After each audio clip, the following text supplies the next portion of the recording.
São muitos os casos de uso do MITRE-ATT&CK, né? Aqui eu destaquei já alguns deles, mas tem basicamente 4 que eu gostaria que vocês lembrassem aí. Primeiro, né? Focar no comportamento do atacante. Segundo, os modelos atuais, os modelos existentes, né? Como, por exemplo, o do ciclo de vida, né? Attack Kill Chain, né? Por exemplo, eles são muito mais superficiais, né? Eles não vão a fundo ali nas táticas e técnicas utilizadas por adversários. Terceiro, a gente pode aplicar essas informações porque elas são obtidas do mundo real. São informações que, de um documento vivo, como eu falei para vocês, né, está sempre sendo atualizado, recebendo novas informações. E com isso tudo, a gente pode desenvolver uma linguagem única, né, um único idioma, onde todos vão falar cibersegurança, desde o técnico ali na linha de frente até o CEO, para que ele entenda realmente tudo o que está acontecendo. Beleza? Como que o ATT&CK, como é que esse framework ele é dividido? Ele é dividido em matrizes, né, em domínios de tecnologias, porque tudo isso depende do que você está defendendo. A estratégia muda se, ao invés de a gente estar falando de um carro, por exemplo, a gente vai falando de uma bicicleta, de um helicóptero. São plataformas diferentes que requerem cuidados de cibersegurança, né? Melhor, de segurança diferentes. Então a gente tem algumas matrizes que e dentro delas algumas plataformas. A mais completa, digamos assim, ou pelo menos aqui a gente vai gastar um pouco mais de tempo, é de Enterprise, porque aqui estão os principais sistemas operacionais, né? Windows, Linux, macOS. Tem também uma matriz específica para ambientes em nuvem, para dispositivos de rede, como roteadores e switches. Então, aqui eu vou saber exatamente quais são os ataques utilizados no mundo real que vão afetar a minha estrutura, a minha infraestrutura. Tem uma nova matriz agora para containers, né? Tem o pré-ataque também, que na verdade estava separado anteriormente em uma atualização um pouco mais recente. Ele passou a compor, né, a matriz de Enterprise. Então, basicamente, aqui a gente tem 3 exemplos, né, primários de matrizes, Enterprise, Mobile e também de sistemas de controle industriais, que é um outro mundo, né? E dentro de cada uma delas a gente tem diversas plataformas. É assim que está dividido. Então, vamos olhar um pouco mais a fundo o domínio de tecnologia, né, a matriz especificamente de Enterprise e o sistema operacional Windows, mais utilizado aí hoje em dia. Aqui está o exemplo. Olha o que a gente tem aqui em cima. Vocês podem fazer até uma comparação com o CyberKill Chain, né? Que eu falei para vocês lá no início. Então aqui a gente tem todas as fases de um ataque, desde reconhecimento até exfiltração de dados, os impactos e ações finais ali no ambiente. Então, como eu falei para vocês, são táticas, técnicas, né? E dentro de cada uma dessas técnicas, a gente vai ter também subtécnicas. Como eu falei, esse é um documento vivo, isso significa que ele está sempre sendo atualizado. Isso não é, de forma alguma, uma lista extensiva, né, completa de todas as técnicas que existem para fazer reconhecimento, para fazer a execução, estabelecer persistência, escalonamento de privilégio, evasão de defesas e assim vai. Certo? Então, atualmente, né, na matriz de Enterprise e Windows, nós temos as 14 táticas, que são os objetivos do atacante, 185 técnicas para alcançar esses objetivos e 367 subtécnicas e mais uma infinidade ali de procedimentos. Por isso até eu coloquei esse gifzinho aqui, né? Porque quanto mais a gente vai fazendo o drill down e enxergando essas especificidades, a gente tem um universo de possibilidades que não estão necessariamente mapeados aqui na matriz. Beleza, então, reafirmando o conhecimento, sabendo que tática é o objetivo, né? É a razão da ação de um ataque. Técnica é como o atacante vai se comportar para concluir, né? Alcançar essa ação. Subtécnica, a gente tem aqui um drill down, uma especificação do comportamento, né, do ataque, dessa técnica especificamente. E os procedimentos. Exemplos do mundo real da utilização dessa técnica. Então aqui a gente pode aprender exatamente como que um ataque funciona. Ainda tem várias outras informações, como eu comentei para vocês, né? Tem as fontes de dados, que é onde nós, defensores, né, a gente pode encontrar indícios dessas informações, né? Os IOCs. Mitigação, que também é super importante, já vou falar e alinhar isso ao nosso portfólio de segurança. Os grupos, pelo menos os mais conhecidos, né, de atores, adversários, atacantes. E softwares também, das ferramentas, né, que são utilizadas, os malwares, e por aí vai. Então vamos traduzir isso daqui para um exemplo real. Tática, acesso inicial. Toda a tática e a técnica, ela tem um código, que é para facilitar e a gente conseguir mapear essa informação lá no framework e naquela matriz. Então o acesso inicial, definido por esse código aqui, ele pode ser obtido através de uma técnica de phishing.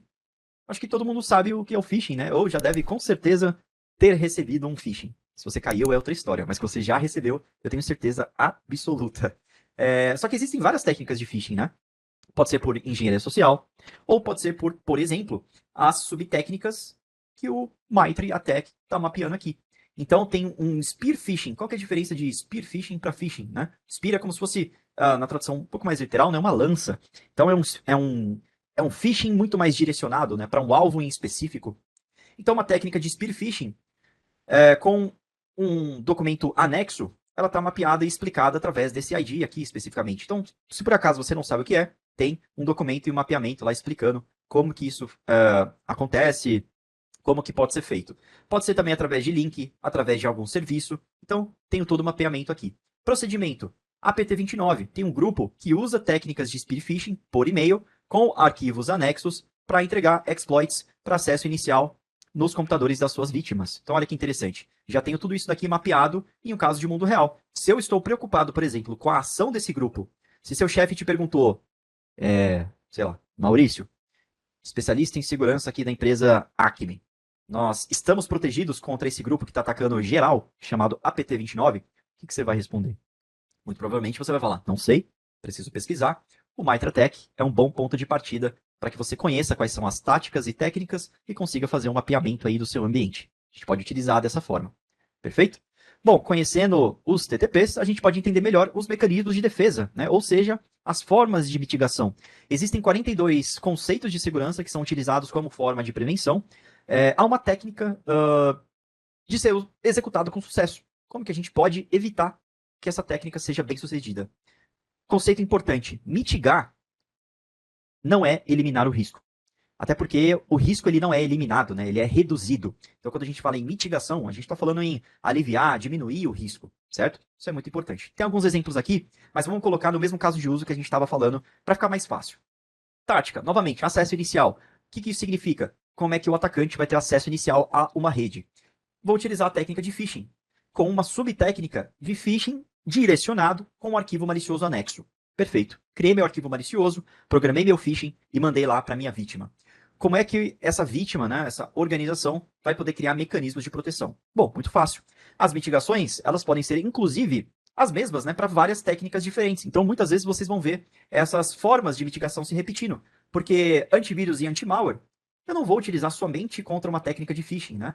Vai ter outros tipos de técnicas que a gente vai encontrar as mesmas informações. Por isso, as formas de mitigações, elas são mais concisas, né? Elas não mudam tão constantemente quanto as técnicas que são utilizadas, e é exatamente por esse motivo que a gente adota muito mais o lado defensivo, né, do MitraTech na implementação das nossas soluções. Fica muito mais fácil para a gente acompanhar e entender como é que cada solução se comporta, independente de qual técnica e tática esteja sendo utilizada.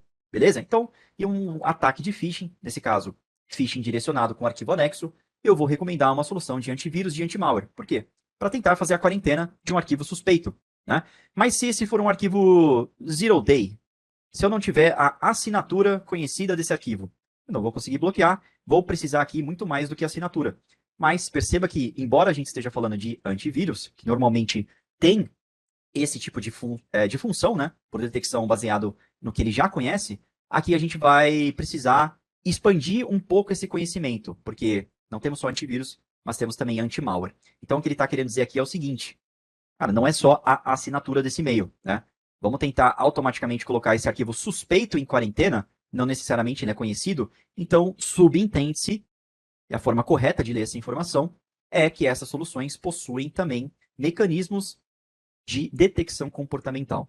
Então é super importante a gente conseguir expandir o nosso conhecimento, né, a nossa visão sobre essas recomendações e não achar que tenho antivírus, estou automaticamente protegido contra uma técnica de phishing que vai tentar obter acesso inicial à minha rede, tá? Então é assim que funciona. Por isso que existem várias formas de mitigação. Eu posso adotar também e implementar um IPS para tentar escanear e remover esse anexo malicioso. Eu posso restringir o acesso baseado em web. Aqui ele coloca como boa prática bloquear, por exemplo, né, o download ali de algumas extensões de arquivos. Mas se eu bloquear todo e qualquer arquivo exe, isso é muito mais uma política de controle do que necessariamente uma política de segurança, né? Eventualmente vai ter algum arquivo executável que eu vou precisar liberar. e aí você vai ficar fazendo uma gestão de whitelist de todo arquivo executável que vai ser liberado, bom, pode ser uma possibilidade. Mas, pelo lado administrativo, cara, vai ser muito mais desafiador, digamos assim, gerenciar esse ambiente. Olha só que interessante também a última recomendação, treinamento de usuário, né? O awareness. Então, a gente precisa treinar também as pessoas são parte fundamental, né? A famosa camada 8, né? Os usuários. A gente precisa treinar essas pessoas a identificar ataques de engenharia social, né?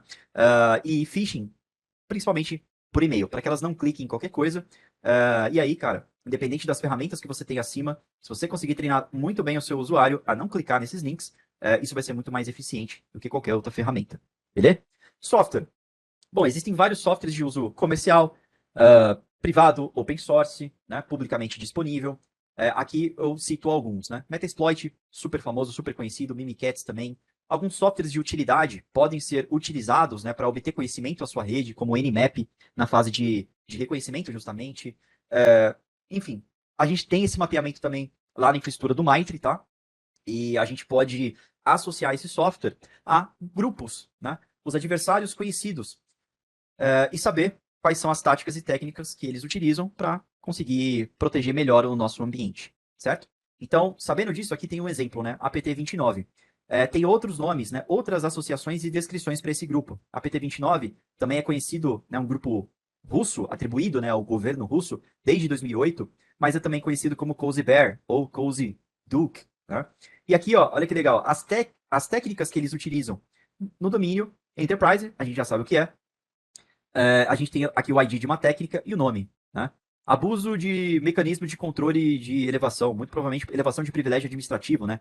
Ó, bypass, EOAC, User Access Control, né? Então aqui a gente está falando de sistema Windows e tem um exemplo de uso de quando esse grupo estabeleceu justamente essa ação, né? Através dessa técnica, tá? E aí, muito mais bacana do que isso vai ser quando, na próxima vez que você ler uma reportagem, que você encontrar APT qualquer coisa, você vai ler APT associado ao nickname, né? Ao nome de um grupo, e você vai falar: opa, lembrei, eu sei o que é isso, eu sei do que se trata. O Flávio falou lá na apresentação do Quintas 15 que APT é o nome que a gente dá ali, né? A descrição de um grupo. Então, eu posso lá no framework do Mitre, vou até abrir aqui para vocês e mostrar, ó, saindo um pouquinho do slide. Cadê? Aqui tá aqui meu LinkedIn, caso vocês queiram me adicionar, ou Flávio C. Mas o que eu quero mostrar realmente aqui é a matriz de Enterprise dentro do site do MitraTech, né? Então eu posso vir aqui na parte de grupos, quero saber um pouco mais o que é o APT29. Vou pesquisar aqui, ó. Ó quantos APT tem aqui, né? Era o 29 que a gente estava procurando. Então, 29 está aqui.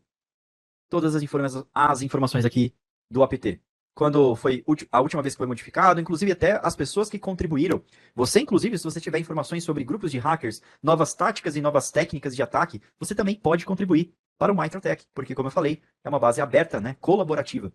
Beleza? Então tá aqui todas as técnicas utilizadas por esse grupo. Se a sua organização, por exemplo, pode ser vítima, né, especificamente aqui desse grupo, você já tem aqui um mapeamento completo de software, táticas e técnicas que são utilizadas exclusivamente por essa organização e um monte, né, de referências de notícias, de relatórios, de white papers, né, tudo que foi observado ali no mundo real, tá? Muito, muito legal, muito importante esse tipo de informação. Como que a gente pode utilizar o ATAC? Né? Outras formas. Emulação de adversário. Já aprendi como o APT29 funciona. Eu vou pegar as táticas, as técnicas utilizadas e vou emular junto com o meu Red Team para que eu consiga ver como que eu respondo esse ataque, como que a minha organização vai responder a esse grupo especificamente. Né? Então, Adversary Emulation, Red Teaming. Inclusive, já compartilhando aqui com vocês novamente, o browser, tem um canal no YouTube chamado Segurança Descomplicada, e aqui no meu canal, eu tenho um vídeo onde eu justamente demonstro o funcionamento de uma dessas ferramentas de emulação de adversários, né? É o Atomic Red Team.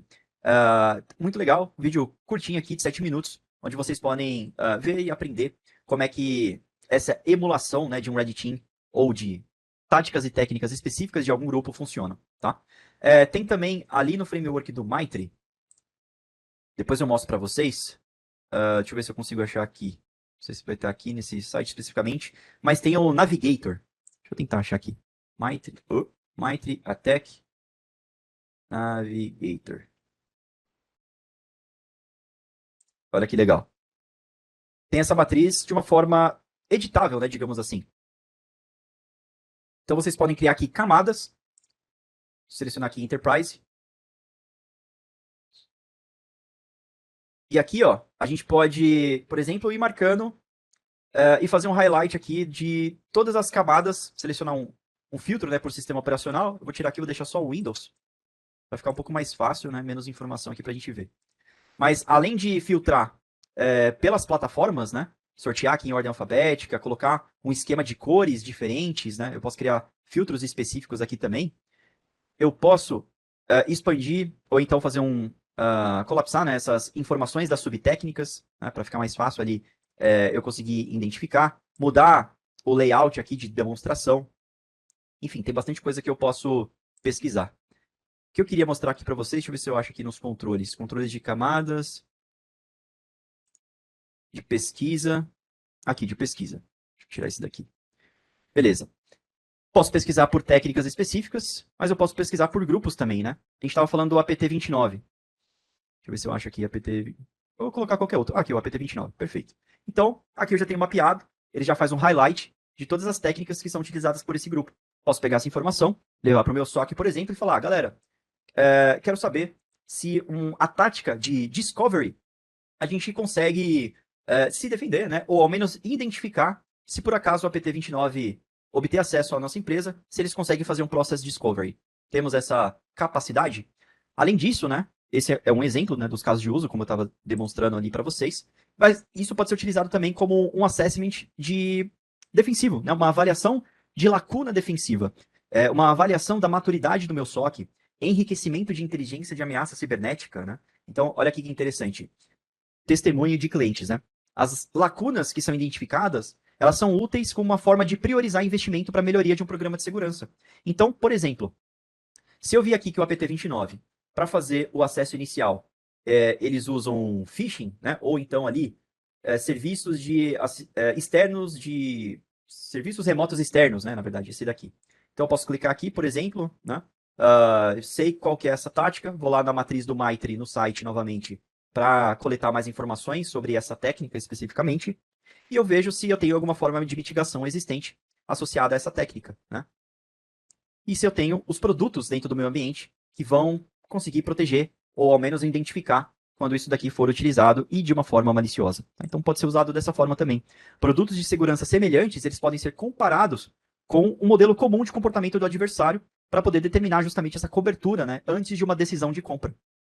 Colocando aqui em um modelo relacional, né? Vamos estudar aqui as relações dessas informações que a gente acabou de descobrir e de falar. Grupos, táticas, técnicas e software. Muito fácil. Um grupo usa um software que implementa uma técnica para atingir uma tática.